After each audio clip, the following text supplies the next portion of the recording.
Gauteng authorities are currently dealing with two urgent transport-related issues. Scholar transport services, which have been suspended due to delayed payments by the Provincial Education Department, are slowly resuming, while police are also still investigating the murder of an e-hailing driver in Pretoria West. In fact, 3 suspects arrested in connection with that alleged crime have now abandoned their bail bid. Let's speak about these issues with the Gauteng Transport Department spokesperson in Lesiba, Mpya, who joins us now via our video link. Great to have you on the program, sir. Thanks very much indeed for making time. Let's begin, in fact, with what we've just seen unfolding in court. 3 individuals who are suspected of being involved in that attack on that 22-year-old now choosing to abandon their bail bid. But of course, this issue has brought to the fore concerns about safety when using e-hailing transport in and around the country, not just in Gauteng. What's the provincial government's response to what we've seen so far and these calls to improve that kind of safety? Thank you very much, Ayanda. Good morning to your viewers. Indeed, a very harrowing, experience. Quite disturbing to see that a life means nothing to some people. But of course, I've seen that they are abandoning bail. There is a public outcry in terms of this heinous act. And the MEC certainly calls upon law enforcement agencies to see to it that people are charged, prosecuted, and sentenced. We cannot, as society, as government, stand by when such heinous acts are happening. But of course, indeed, it does elevate the issue of e-hailing services and its safety. You would know that the minister would have published a new set of requirements, and part of those requirements are insisting that there should be technological improvements in the operation of e-hailing. And such that is that there should be the likes of your dash cams in line with these app companies registering on the NDOT's database. You would have seen the incident that happened in Vanderbijl. As a public, we would have been empowered by the likes of a dash cam. And here, once again, we're also empowered by that technological, gadget, which is the dash cam. So certainly, we are calling for all operators to abide by the new, gazetted regulations. There was once at the beginning a pushback by the industry not to have those dash cams, but I think we've all seen how handy and helpful they can be in getting to the bottom of such incidents happening, particularly the safety of drivers. Absolutely. I just want to give you a heads up, Lesiba. We are anticipating an impromptu media briefing from the National Prosecuting Authority. So let me apologize in advance if I have to interrupt you at any stage. It seems Lungu Mahanjana will speak outside court in a short while. But let's continue our discussion until then. I've also heard of suggestions that perhaps what should be considered is actually the vetting not only of drivers, but also of customers who use these e-hailing services. And I know you don't work for these companies, but I wonder if that's a move the department would back. Certainly, and it is quite explicit even in the regulations that the minister would have published. Okay. And such that e-hailers themselves... My Mpya is the spokesperson of the Gauteng Transport Department, and you're still responding to those suggestions, Lesiba, that perhaps what should be considered is the vetting of not only e-hailing drivers, but also customers who use the services. Indeed, Ayanda. I think the system provides much information about the driver vehicle, the vehicle's details, but very little to do with the customer. And I think that part of information vetting or transparency has got to come to the fore. And that is why we're appealing to app companies to actually look into that, so that can be increasing, or that can increase the safety around their own clients or their own operators' safety.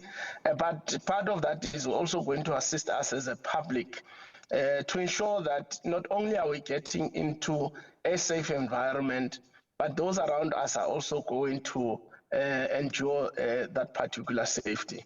So it's important that information has got to be properly vetted. So it's a suggestion that we welcome.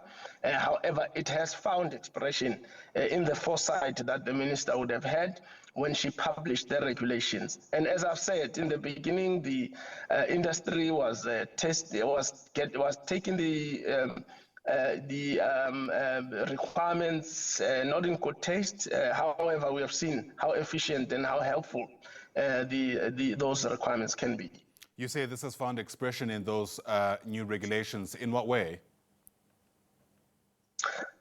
Look, part of the new regulations is that the app companies must register on the database within 180 days. The clock is ticking, and that 180 days is drawing to a close. I've I've heard that the industry is calling for an extension, or rather, these app companies are calling for an extension. We have a couple of app companies, but on record, only 2 app companies have already registered on the database.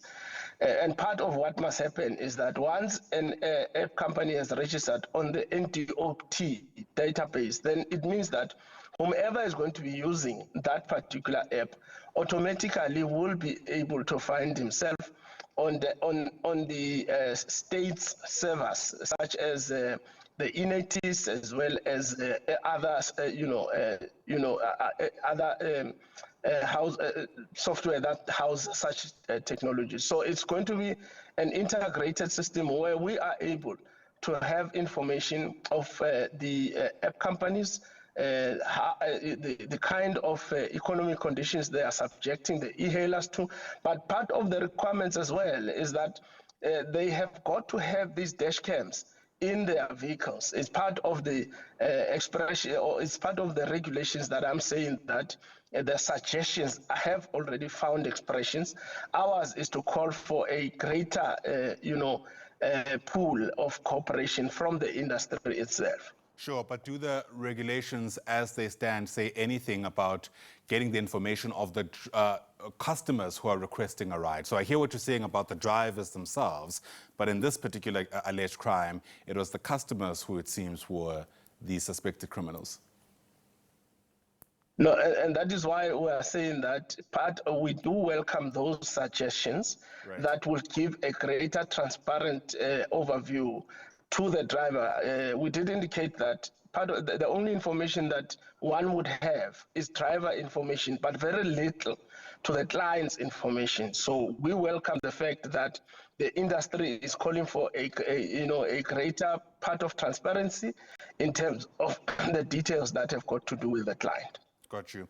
The other issue, of course, is around the scholar transport back and forth that we've seen over the past couple of weeks now. Some of these drivers saying they hadn't been paid by the Education Department. There were meetings that were called at the weekend, and I'm sure you'll agree that the turnout has left a lot to be desired. What are you able to tell us about whether or not these services have resumed this Monday morning? Look, firstly, we must appreciate that there's been a level of dialogue between the Department of Education and the operators who are subsidized. The inconvenience that we saw in the past week, at least we were able to mitigate upon it, and we are anticipating a seamless working relations moving forward. For the non-subsidized, those private transport, scholar transport, we would have seen a meeting that would have not accommodated all of them in the previous week. We agreed to postpone it to, a later date, only for the industry not to respond adequately. And we find that as very distasteful because we saw a level of resistance where one of the associations would have written to all their members not to attend particular meeting. This is in light with the fact that they would have given the MEC,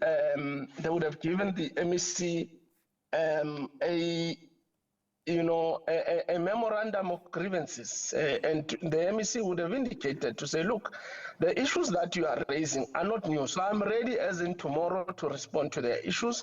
And the industry was not taking that, which resulted to, an attendance that was not favorable. But we are not going to tire as government. We look forward to having meaningful engagements moving forward. We'll remain patient with the industry. What we are not going to remain patient for or about is as well as with the vehicles. We are having a zero tolerance on that. However, the MEC is willing to have conversation in terms of the issues that they are raising, particularly to do with the requirements that have got to do with their operating license applications. Yeah. What are some of these sticking issues that they're listing in their grievances?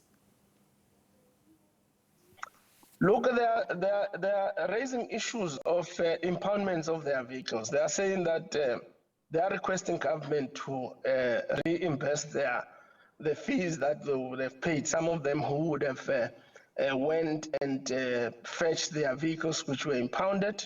They are calling for government to cease the operations of impoundment despite the level of conditions of their vehicle.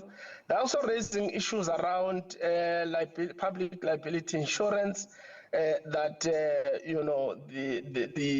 insurance industry or companies are not giving them those particular insurance. They're raising issues around police clearance matters because they are making a point to say that when you apply for a professional driver's permit, automatically that process subjects you to some sort of vetting. So they are requesting that let there be not a dual process. But the MEC makes a point to say, look, we live in a society that is having a high level of crime, a pandemic which is called the GBV. So a person who's going to be transporting our kids in any instance has got to be taken through the paces. There's got to be an intense trial test and verification process. Those are the conversations that we're saying that it helps not to boycott a meeting where the MEC gives you a platform, but she continues to encourage all and sundry to have a conversation with her in order to find each other. She has consulted the minister in terms of relaxing some of the requests. For instance, the matter of public liability insurance, there's a belief that the stakeholders can work around it whilst there is a road accident fund.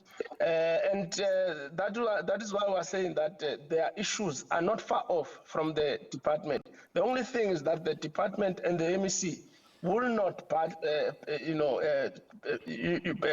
to pressure or bow to pressure of releasing unroadworthy vehicles. That is not going to happen.